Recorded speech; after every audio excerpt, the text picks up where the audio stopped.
I just don't need one. I'm a strong, independent woman who doesn't need a man. All right, Stacey, let's talk about that today. In this video, I'm going to be talking about the trauma that no one talks about. Independence. How does that relate to men, and could this strength, being independent, actually be a weakness for you when it comes to relating to men? This is really interesting content. I can't wait to show it to you. Before we get to it, don't forget my book is now available. Make Him Yours, Beating the Odds of Modern Dating is all there.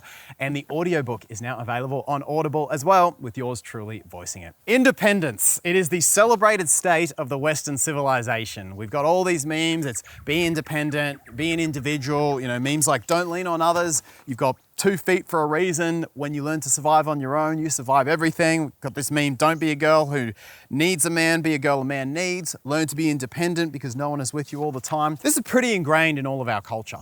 And independence is a great thing. It allows you to meet your own needs. It allows you to do things on your own. But I want to talk about when it can go too far. So you've got some awareness of, okay, could I be taking this concept too far?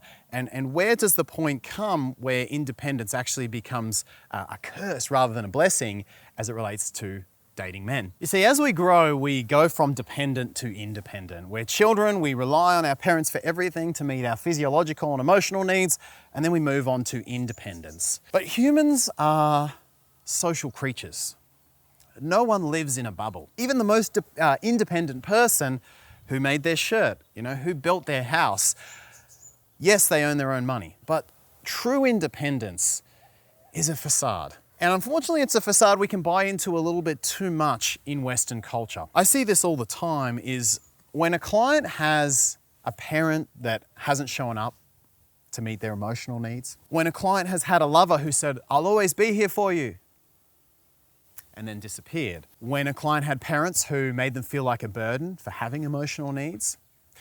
When someone essentially says, I'm never going to betray you, I'll always be here for you, I'll meet your needs, and then doesn't do that, we learn that we can't trust people, or we learn that people aren't going to be there for us.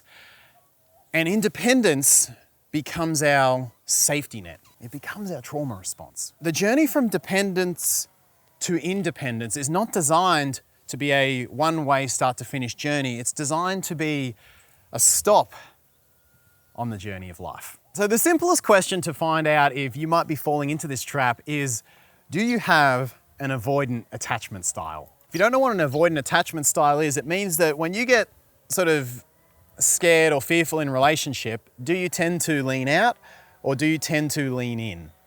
And those of us like myself who tend to lean out, who tend to favor independence as the safe place, we're the ones with avoidant attachment styles. And we are the ones who learned one way or another that we can't trust people to always show up. See, it's the needy ones that get all the airtime. Lots of women come to me, they say, I don't want to be needy. The last thing I want to be is needy. Even men are the same, I just don't want to be that needy guy, right? Because it's very obvious when someone is needy. They become quite controlling. They say, hey, you have to do this, you have to hug me, you have to text me, and people reel away from that, right? Needy people unfortunately get a bad rap because they're so in your face about it. But avoidant people are in their own silent safety net.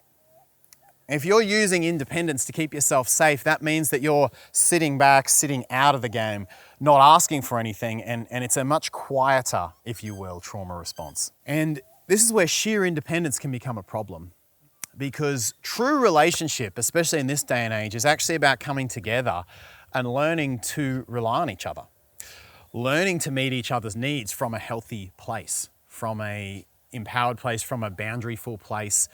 But it does mean relying on each other. And this is why Stacey's attitude is not so much her being truly independent, but it's her responding to failures in the past.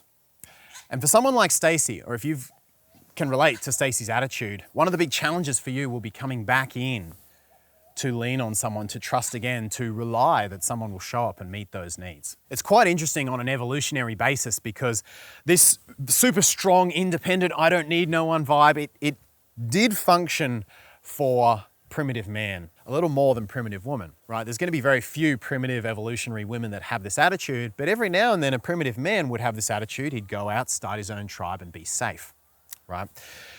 If you're wanting relationship though, whether you're a man or a woman, this super strong, super independent attitude is not actually going to bring you closer. You might attract a man with that attitude, but both of you are going to feel lonely in the relationship, right? But overall, whether you're a man or a woman, understanding that independence is just a stop on the journey, and that truly relating, truly knowing someone is about leaning back into that, is about leaning into relying on someone, leaning into expressing those needs and leaning into vulnerability. Man or woman, if your trauma response, like me, is naturally to lean out, then leaning back in, admitting you have needs, owning those needs, asking people to meet those needs, that's where the growth is going to come for you. And that's where, if you're looking for truly connected relationship, you've got to lean into. So what's going to be your response next time you have a girlfriend that says, hey, I don't need no man, don't need a man for anything? What are you going to be thinking? I'd love to hear. Share it in the comments section below. Hit the subscribe button with the little bell, and again, leave your comments below. I'd love to hear it. I'll see you in the next video real soon.